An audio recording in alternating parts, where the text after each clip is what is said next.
चलो स्टार्ट करते हैं। ये जनवरी का हमारा लास्ट पोर्शन है। एक पोर्शन जो इसका पहला पार्ट है वो कल की क्लास में हम लोगों ने किया था, तो आज के क्लास में हम 10-15 क्वेश्चन इससे करने वाले हैं। तो ये जनवरी मंथ का जो इम्पोर्टेंट सेक्शन है वो कंप्लीट हो जाएगा। सब जगह बारिश, हाँ यार, हर जगह पता नहीं ये चीज़ जो है अभी फिलहाल सभी जगह मौसम इसी टाइप से है। तो ठीक है, कोशिश करते हैं नेटवर्क अगर ठीक ठाक चल जाए तो बन जाएगा हमारा क्लास, कम से कम आधा घंटा चल जाए तो।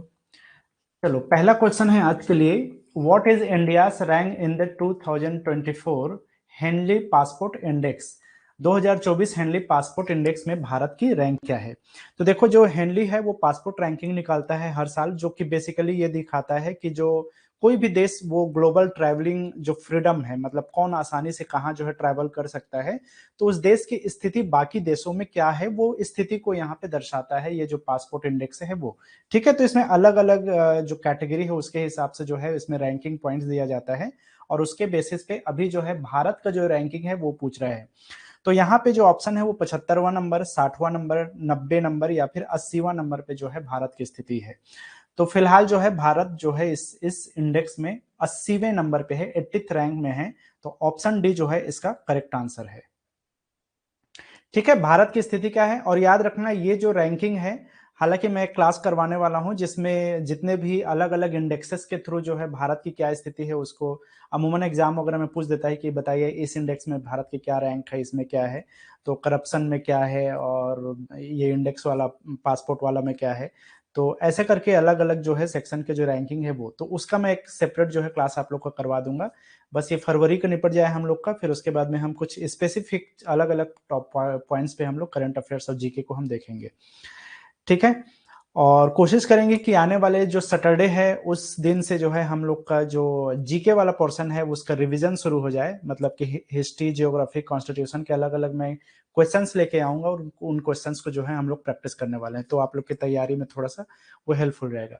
ठीक है, फिलहाल नेक्स्ट क्वेश्चन की तरफ बढ़ते हैं। अच्छा, इसमें आप देख सकते हो, this position reflects the countries standing in the global travel freedom showcasing it's passports level of acceptance world wide. किस देश में कितना ज्यादा एक्सेप्टेंस है उस पासपोर्ट का, कहाँ पे उसका पासपोर्ट जो है रिजेक्ट हो जाता है, इन सब चीजों को दर्शाते हुए जो है ये रैंकिंग दर्शाता है कि ग्लोबल ट्रैवल में क्या फ्रीडम है उस देश की।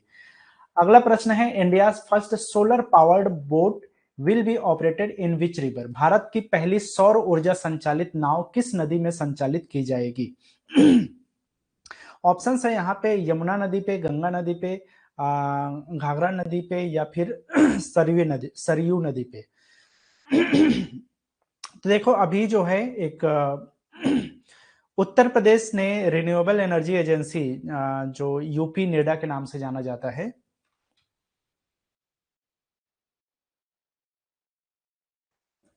ठीक है, Uttar Pradesh new and renewable energy agency कहलाता है इसको। ठीक है, एनर्जी डेवलपमेंट एजेंसी भी कहा जाता है, तो विकास प्राधिकरण। तो इसके द्वारा जो है अभी जो पहला भारत की पहली सौर ऊर्जा से संचालित जो बोट है वो ऑपरेट करने की बात कही गई। तो ये कौन सी नदी पे है, जाहिर सी बात है अयोध्या के किनारे में जो नदी है, या जिस नदी के किनारे अयोध्या बसा हुआ है वो है सरयू नदी। तो ऑप्शन डी जो है इसका करेक्ट आंसर है, सरयू नदी में जो है पहली बार जो है भारत का सौर संचालित नाव जो है संचालित की जाएगी। It has been prepared by the Uttar Pradesh new and renewable energy agency, जिसको हम यूएन नेडा के, यूपी नेडा के नाम से जानते हैं। यहाँ पे new and renewable energy development agency होना चाहिए, डेवलपमेंट एजेंसी।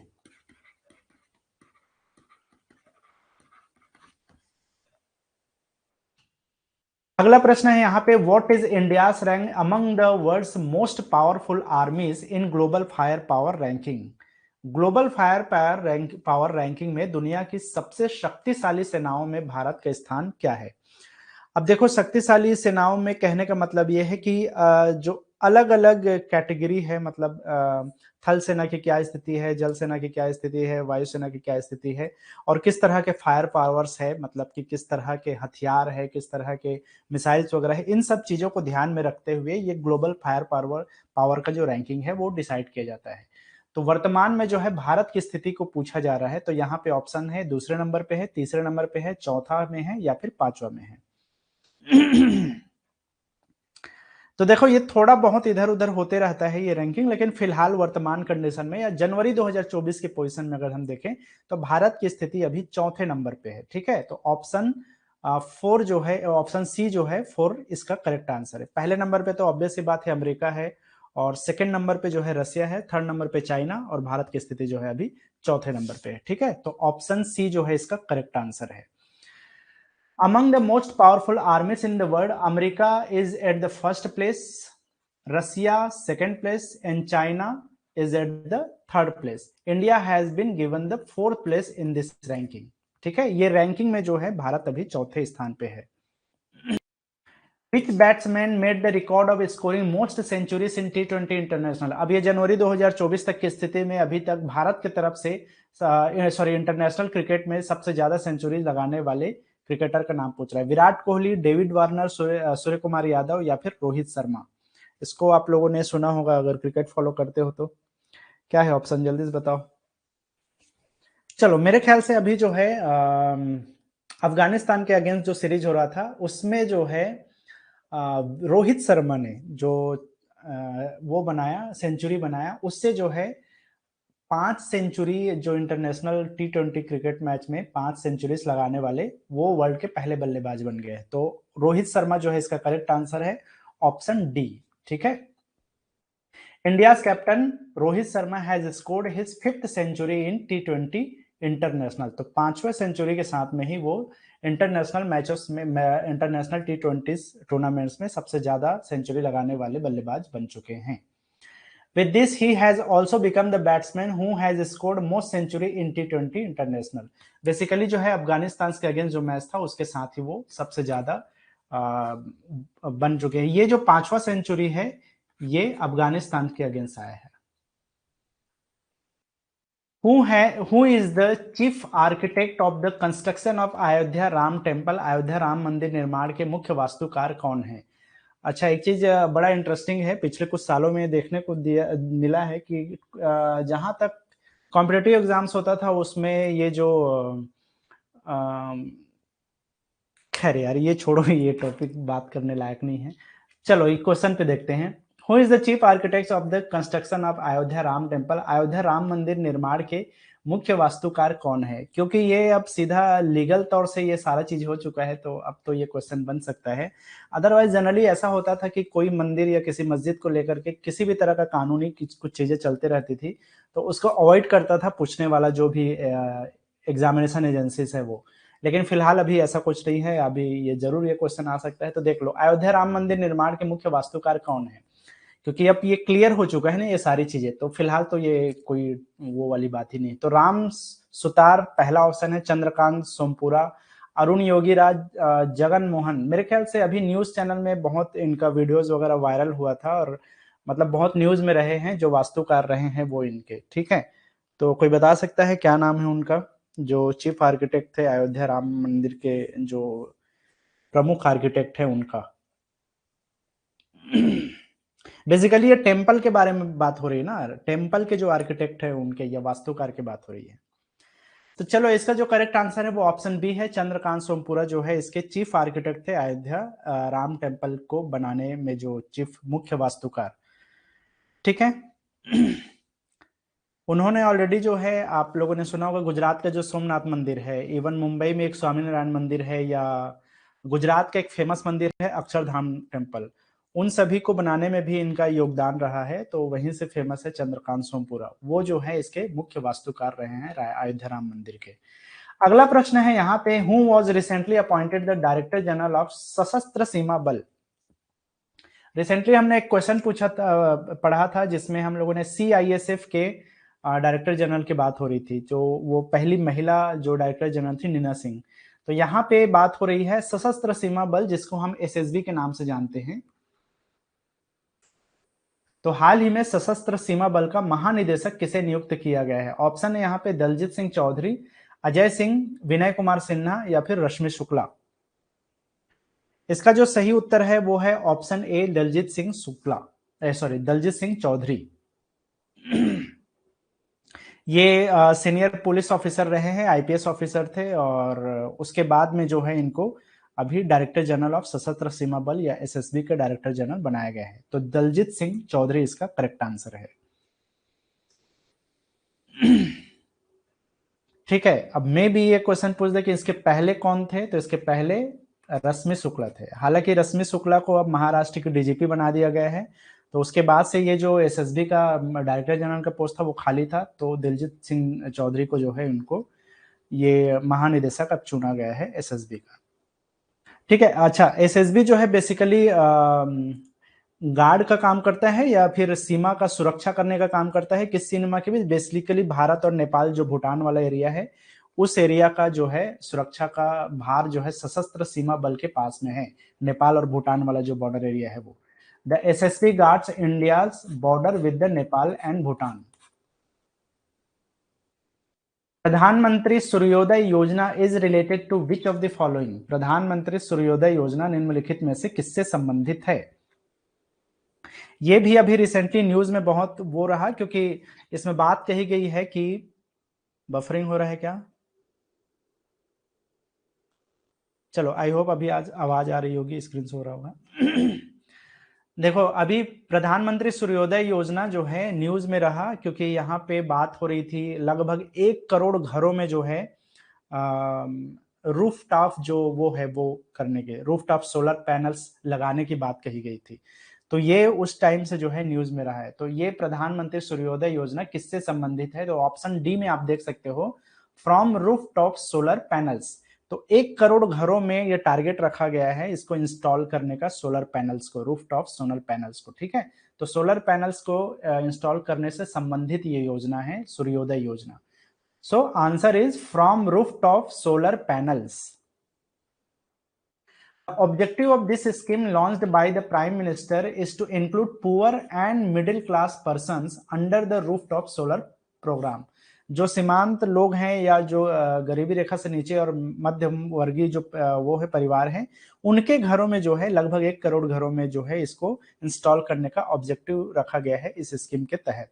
ठीक है, ताकि एनर्जी सेक्टर में आम लोग जो है एक तरह से सेल्फ रिलायंस हो सके, या खुद पे जो है वो एक तरह से बोलना चाहिए कि हम क्या बोलते हैं यार, सेल्फ रिलायंस की ही बात या आत्मनिर्भर बनाने की बात हो रही है इसमें एनर्जी सेक्टर में आम लोगों को। Also its objective to bring self reliance in the energy sector. Next question is, when is Parakram Diwas celebrated every year in India? Bharat में हर वर्ष पराक्रम दिवस कब मनाया जाता है? ऑप्शन है 21 जनवरी के दिन, 22 जनवरी के दिन, 23 जनवरी के दिन, या फिर 24 जनवरी के दिन। देखो, यहाँ पे क्वेश्चन कब मनाया जाता है से रिलेटेड हो सकता है चांस कम हो, लेकिन ये जरूर पूछ सकता है कि किसके बर्थ एनिवर्सरी को सेलिब्रेट किया जाता है।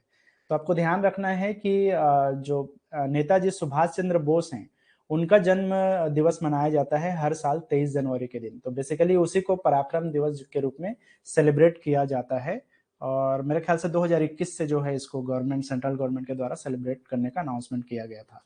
ऑप्शन सी जो है इसका सही उत्तर है, हर वर्ष 23 जनवरी के दिन पराक्रम दिवस मनाया जाता है to recognise the birth anniversary of Netaji Subhash Chandra Bose. So in India every year on 23rd January, the birth anniversary of Netaji Subhash Chandra Bose is celebrated as the Parakram Divas. PM Modi will also inaugurate the 9-day program Bharat पर्व। अब basically अब ये तो हो चुका है, लेकिन उस टाइम में जब ये आया था न्यूज तो इसीलिए ये विल ऑल्सो बोल रहा है। खैर, इनॉग्रेट किया गया 9 दिवसीय प्रोग्राम जिसको भारत पर्व का नाम दिया गया। तो ये भारत पर्व से भी रिलेटेड क्वेश्चन आ सकता है कि भारत बताइए भारत पर्व किससे संबंधित है? ये पर्व स्पेशली संबंधित है पराक्रम दिवस से। ठीक है, अब पराक्रम दिवस से संबंधित टर्म क्या है? भारत पर्व। और ये दोनों रिलेटेड है हमारे नेताजी सुभाष चंद्र बोस के बर्थ एनिवर्सरी। अगला क्वेश्चन है, who inaugurated the all India campaign हमारा संविधान हमारा सम्मान? अखिल भारतीय अभियान हमारा संविधान हमारा सम्मान का उद्घाटन किसने किया? तो ऑप्शन है यहाँ पे उपराष्ट्रपति जगदीप धनखड़, राजनाथ सिंह, अमित शाह या एस जयशंकर, किसके द्वारा जो है ऑल इंडिया कैंपेन हमारा संविधान हमारा सम्मान को इनॉग्रेट किया गया?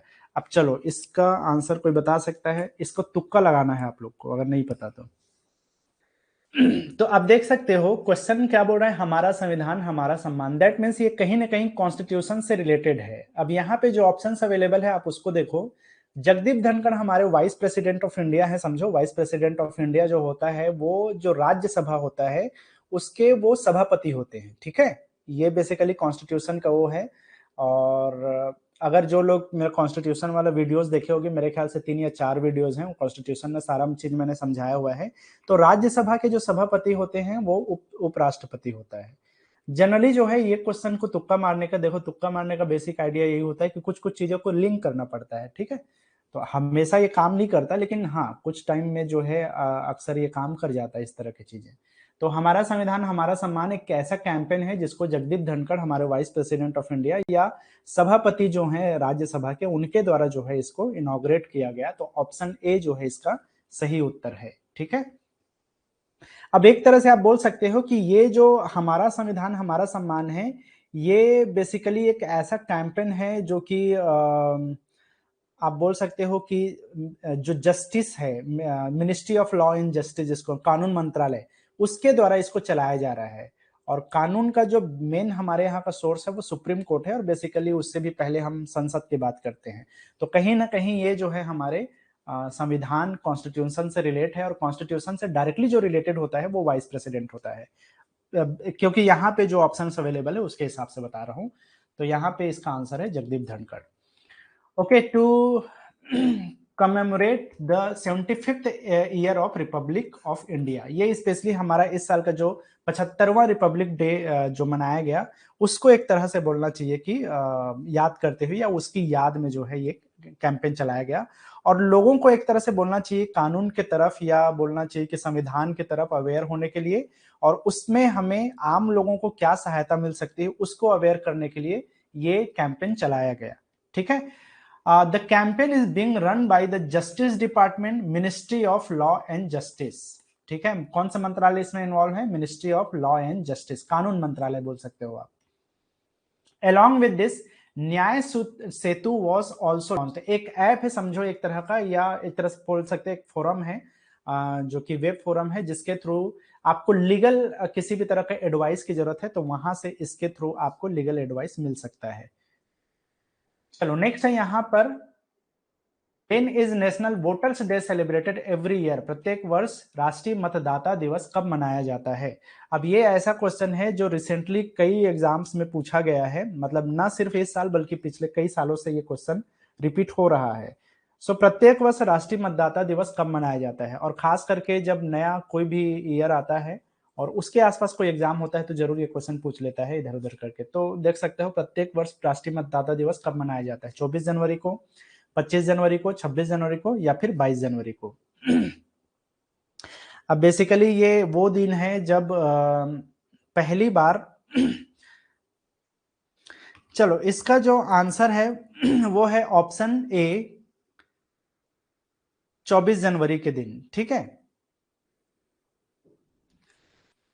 Okay, this day was celebrated for the first time on the 25th January 2011. Basically ये जो सॉरी एक सेकेंड यार, ठीक है। So this day was celebrated for the first time on the 25th January 2011. 25 जनवरी 2011 को पहली बार इसको सेलिब्रेट किया गया, और ये वो टाइम था जब हमारे यहाँ जो इलेक्शन कमीशन बनाया गया था वो 25 जनवरी के दिन एस्टैब्लिश हुआ था। चुनाव आयोग जिसको बोलते हैं, जो हर साल मतलब कि जब भी चुनाव आता है तो हर 5 साल के बाद में चुनाव करवाती है, ठीक है। तो वो इलेक्शन कमीशन का जो फॉर्मेशन हुआ था उसको जो है एक तरह से रिकॉग्नाइज करने के लिए 2011 से इसको सेलिब्रेट किया जाता है राष्ट्रीय मतदाता दिवस के रूप में, नेशनल वोटर्स डे के रूप में, ठीक है। तो इसका मेन वो क्या है, मतलब किस बेसिस पे इसको मनाया जाता है, तो ये इलेक्शन कमीशन के फॉर्मेशन जो हुआ था या एस्टैब्लिशमेंट हुआ था उसको रिकॉग्नाइज करने के लिए उसके एनिवर्सरी को सेलिब्रेट किया जाता है 25 जनवरी के दिन, जो कि मतदाता दिवस के रूप में मनाया जाता है, ठीक है। इस साल जो हुआ है मतदाता दिवस मनाया गया, उसका थीम रखा गया nothing like voting, I voted for sure, ठीक है। Nothing like voting, I voted for sure, voting से कुछ भी बेहतर नहीं है, या वोटिंग के बगैर कुछ नहीं है, वोटिंग जैसा कुछ नहीं है, मैं जरूर वोट डालूंगा।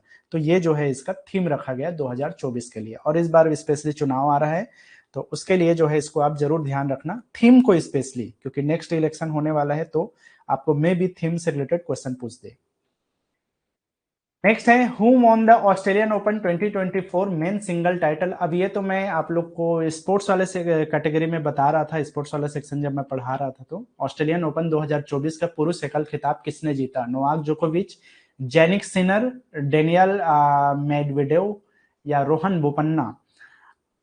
तो कौन सा है इसका आंसर, जल्दी से बताओ मुझे। ठीक है, तो ऑस्ट्रेलियन ओपन 2024 की बात हो रही है। रिसेंटली ये जो ग्रैंड स्लैम जिसको हम बोलते हैं, टेनिस ग्रैंड स्लैम, तो ये बेसिकली पिछले साल नोवाक जोकोविच ने जीता था 2023 का ऑस्ट्रेलियन ओपन, लेकिन इस बार जो है ऑप्शन बी अवेलेबल है आपके पास, जेनिक सिनर। तो बेसिकली जेनिक सिनर ने ही सेमीफाइनल में जो है नोवाक जोकोविच को हराया था और फाइनल में प्रवेश किया था, और इसको जो है हरा के इस बार फाइनल जीता था। डेनियल मेडवेडेव को जो है हराया और फाइनल जीता जेनिक सिनर ने। तो ऑप्शन बी जो है इसका सही उत्तर है, जेनिक सिनर। ठीक है, इन द फाइनल मैच ही defeated Daniil Medvedev of Russia, Russia के खिलाड़ी हैं, उनको हराया, और सिनर हैड डिफीटेड नोवाक जोकोविच in the semifinal match. He has become the third Italian player since 1976. ये तीसरे नंबर के इटली के प्लेयर बन चुके हैं जो सिंगल्स ग्रैंड स्लैम कोई टूर्नामेंट अपने नाम किया है। नेक्स्ट क्वेश्चन है who has recently taken oath as the new जज ऑफ सुप्रीम कोर्ट। हाल ही में सर्वोच्च न्यायालय के नए न्यायाधीश के रूप में किसने शपथ ली है? Prasanna B वराले, Manoj Kumar Gupta, Sanjay Sinha, D Y Chandrachud. अब देखो ये क्वेश्चन में क्या होता है ना, अक्सर जब एग्जाम वगैरह में इस टाइप से क्वेश्चन आता है तो हम थोड़ा सा कंफ्यूज हो जाते हैं, चीफ जस्टिस है कि जस्टिस है करके। तो यहाँ पे क्लियरली लिखा हुआ है न्यू जज, ओनली जज लिखा है, जस्टिस या चीफ जस्टिस नहीं लिखा है, या स्पेशली सिर्फ जस्टिस लिखा होता तब भी काम चल जाता। बेसिकली यहाँ पे अक्सर एग्जाम वगैरह में पूछ देता है चीफ जस्टिस ऑफ इंडिया। चलो, जैसे कि आंचल श्रीवास्तव ने ये गलती कर दिया, मैं गलत तो प्रोनाउंस नहीं कर रहा हूँ ना यार आपका नाम, क्या है कि इंग्लिश में जान तो रहे हो, खैर। तो बहरहाल ऑप्शन डी जो है इसका सही उत्तर नहीं है। उसका रीजन ये है कि यहाँ पे चीफ जस्टिस की बात ही नहीं हो रही है, यहाँ पे सिर्फ जज की बात हो रही है। ठीक है, तो इसी को आपको ध्यान रखना है। चीफ जस्टिस ऑफ इंडिया वर्तमान में डी वाई चंद्रचूड़ हैं, लेकिन यहाँ जो क्वेश्चन पूछा है वो सिर्फ न्यायाधीश को लेकर के है। सुप्रीम कोर्ट में बहुत सारे जजेस होते हैं ना, उनके बेंचेस होते हैं। जैसे अभी के डेट में अगर देखा जाए तो लगभग 34 जजेस की बेंचेस हैं, अगर हम चीफ जस्टिस ऑफ इंडिया को मिला देंगे तो अभी नए जो जज इसमें चुना गया है या जिनको अपॉइंट किया गया है उनका नाम है प्रसन्ना बी वराले। ठीक है, वराले या वारले या जो भी है, बी वराले देख लेना, प्रसन्ना बी वराले। तो ये ऑप्शन ए जो है इसका करेक्ट आंसर है। इन्होंने रिसेंटली जो है शपथ लिया है, और इनको शपथ दिलाया किसने? डी वाई चंद्रचूड़ ने, जो कि चीफ जस्टिस ऑफ इंडिया हैं। तो अब वर्तमान में भारत के जो सुप्रीम कोर्ट है उसमें जजों की संख्या 34 हो गया है। ठीक है, Which film won the Best Popular Film Award at the Filmfare Awards 2024? मैं अभी अवार्ड्स का एक सेक्शन करवाने वाला हूं, तो उसमें ये चीज रिपीट भी होगा। फिलहाल बताओ अगर कोई ये अवार्ड वगैरह देखता होगा तो। फिल्म फेयर पुरस्कार 2024 में किस फिल्म ने सर्वश्रेष्ठ फिल्म, लोकप्रिय फिल्म का पुरस्कार जीता है? सर्वश्रेष्ठ लोकप्रिय फिल्म, पॉपुलर कैटेगरी में। इसमें भी तो कई अलग अलग कैटेगरी आता है। तो ऑप्शन ए है यहाँ पे रॉकी और रानी की क्या है, प्रेम कहानी। 12th फेल्ड, फेल्ड है कि फेल है, 12th फेल्ड जो भी है। डोंकी, डोंकी शाहरुख खान की मूवी थी क्या, डोंकी। और एनिमल।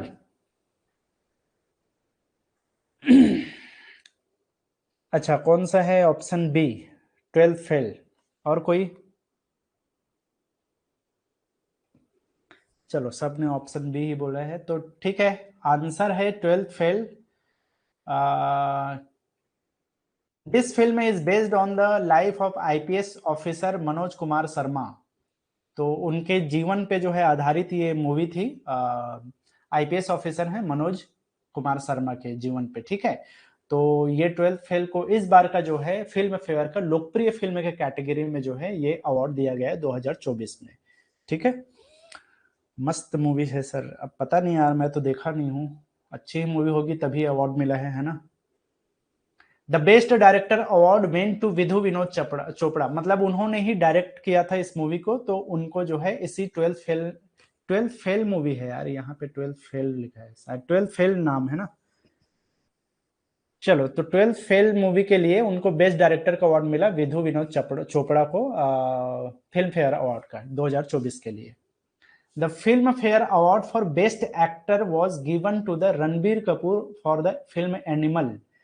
तो कोई एनिमल मूवी है, मतलब कि अभी रणबीर कपूर की, रणबीर कपूर है ना, रणबीर, और एक तो रणवीर सिंह है, इन दोनों का नाम में थोड़ा सा कंफ्यूजन होता है। तो रणबीर कपूर को जो है एनिमल के लिए बेस्ट एक्टर का अवार्ड मिला है फिल्म फेयर 2024 में। चलो, तो याद रख लेना, आजकल तो यार एग्जाम्स वगैरह में भी फिल्मों से रिलेटेड क्वेश्चन आ ही जाता है कुछ ना कुछ, तो देख लेना, इसको थोड़ा ध्यान रखना। और मैं कोशिश करूंगा कि अवार्ड्स वाले सेक्शन में फिल्म फेयर और नेशनल फिल्म अवार्ड्स और एकेडमी अवार्ड, जिसको हम ऑस्कर बोलते हैं, इस सबसे भी रिलेटेड मैं अलग से वो करूंगा, तो उसमें और थोड़ा सा डिटेल में हम पढ़ लेंगे कौन कौन से मूवीज को क्या क्या दिया है। चलो, आखिरी क्वेश्चन है यहाँ पे, who has taken oath is the first women chief justice of Uttarakhand high court. Uttarakhand उच्च न्यायालय की पहली महिला मुख्य न्यायाधीश के रूप में किसने शपथ ली है। अब ये थोड़ा सा यूनिक चीज है, क्योंकि उत्तराखंड में अभी तक जितने भी चीफ जस्टिस हुए हैं वो सब पुरुष थे, मेल चीफ जस्टिस है। यहाँ पे पहली वुमेन चीफ जस्टिस के रूप में किसने शपथ ली है, तो नाम है यहाँ पे इंदु मल्होत्रा, रितु बाहरी, रूमा पाल और हिमा कोहली। इससे पहले जो है विपिन सांघी करके थे chief justice of Uttarakhand high court.